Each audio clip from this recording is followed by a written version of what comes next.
L'aspirine à dose nourrisson, 100 mg, 75, 100, 160 mg par jour, ne doit pas être donnée à toutes les femmes enceintes. Les médecins ont souvent tendance à donner de l'aspirine à la femme enceinte parce qu'elle ne se sent pas bien, elle est fatiguée, elle est un peu essoufflée, elle a le ventre qui gonfle un peu exagérément par rapport en fait, au timing normal. Et les médecins, même les gynécologues, un peu dépités, donnent de l'aspirine.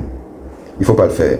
L'aspirine, certes, n'est pas contre-indiquée chez la femme enceinte. Vous savez que la femme enceinte, donc la grossesse, contre-indique beaucoup de médicaments. Mais l'aspirine, heureusement, fait partie des médicaments qu'on peut donner. Car l'aspirine va améliorer la circulation sanguine au niveau du placenta. Le placenta, c'est ce lit où évolue le fœtus.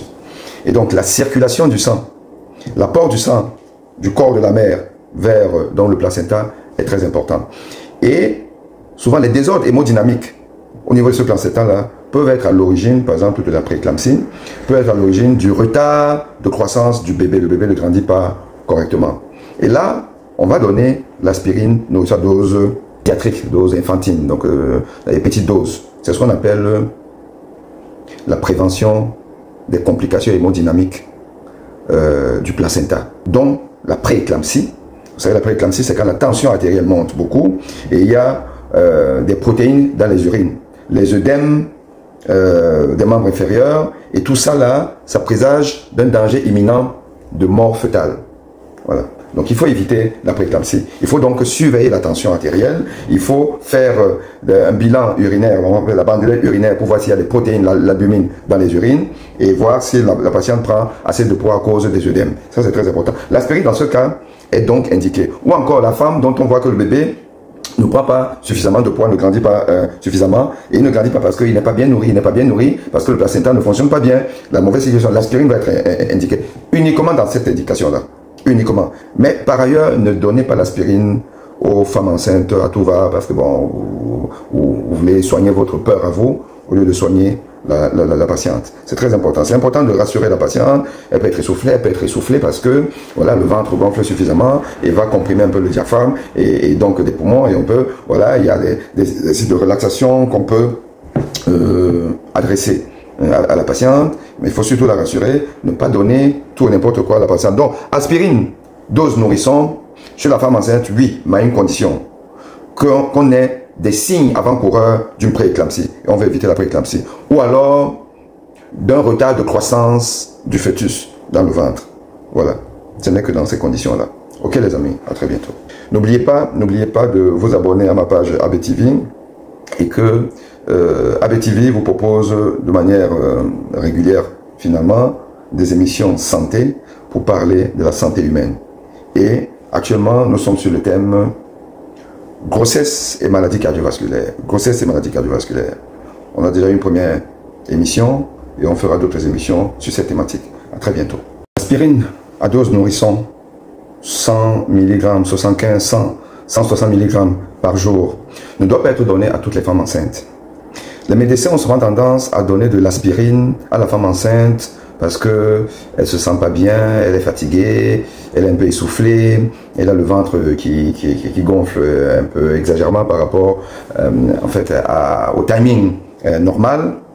Et les médecins, même les gynécologues, un peu dépités, donnent de l'aspirine. Il ne faut pas le faire.